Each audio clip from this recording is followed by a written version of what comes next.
Another update and new details right now emerging about this man in a Middletown homicide this week as the murder suspect appears in court. The deadly ending between a father and a son. 42-year-old Brandon McQuillen, you're seeing him right there, is charged with shooting his father in Middletown this week, then placing a bomb under his car as well. WHS 11's Alexandra Goldberg and photojournalist Gabby DeGeorge have more on the court appearance and also take us back to the scene where he was arrested by the SWAT team. I pulled in the driveway and there was like an ambulance, old ambulance or something parked up here in front. This is the 2007 Chevy box truck Greg Whitaker saw on this construction site on Wayside Avenue on Wednesday morning. For fence installers RJ and Greg, it was just a typical day working on a home in Middletown. A couple minutes later, he got out of his vehicle there and he had asked if he was in the way. And I said, well, no. I said, you're not in the way right now.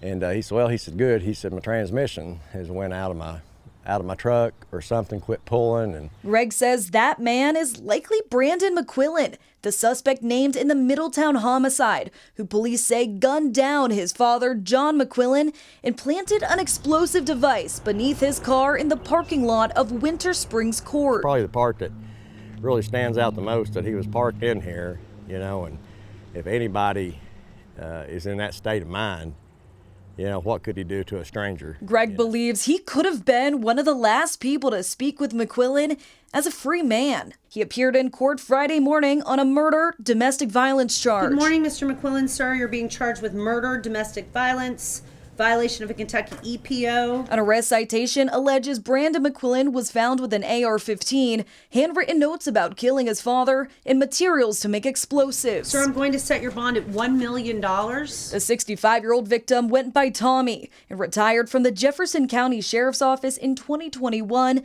after serving for over 10 years. Court documents show father and son had emergency protective orders on each other, and police reports from the past detail things like charges of terroristic threatening and physical fights with his father. Certainly looking at it on its face and the amount of EPOs that have been filed, you got cross EPOs, it definitely shows that it was a very, very contentious relationship between the father and son. Former Assistant Commonwealth's Attorney Nick Mudd, who was in the Violent Crimes Unit, explained emergency protective orders, or EPOs. They work to an extent, but certainly if one party is dead set on harming another party, it's going to be difficult to stop that. McQuillen will appear back in court next week. In Middletown, Alexandra Goldberg, WHS 11, on your side.